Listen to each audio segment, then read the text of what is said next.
అసలు తిరుపతి లడ్డు అనేది దేవుడు వెంకటేశ్వర స్వామిని దర్శించుకొని బయటకు వచ్చిన తర్వాత పవిత్రంగా స్వీకరించేటువంటి లడ్డులో నిజంగా పంది కొవ్వుతో కలిసినటువంటి ఇది జరిగితే ఇది అపవిత్రం అయిపోయినట్టే కదా, దీన్నే మనం ఇప్పటిదాకా తిన్నది అని ఒక అనుమానం అయితే ప్రజల్లో ఉంది.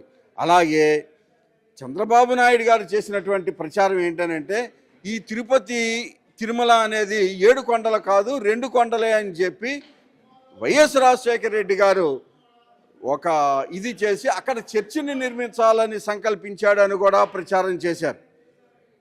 అలాగే అన్యమత ప్రార్థనలు ఇక్కడ జరగకూడదు అని చెప్పి వైఎస్ రాజశేఖర రెడ్డి గారు సంకల్పించి 747 జీవోని తీసుకొని వస్తే ఇక్కడ అన్యమత ప్రార్థనలు జరిగేలాగా రాజశేఖర రెడ్డి గారే చేశారని ఇదొక ప్రచారం చేశారు.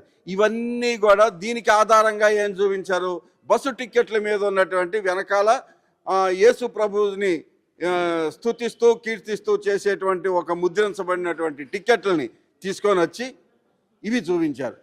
ఇది ఎంత దుర్మార్గమైన నీతి బాహ్యమైనటువంటి చర్యలో ఆంధ్రప్రదేశ్ ప్రజలందరూ ప్రపంచవ్యాప్తంగా ఉన్నటువంటి హిందువులందరూ కూడా చూడాల్సినటువంటి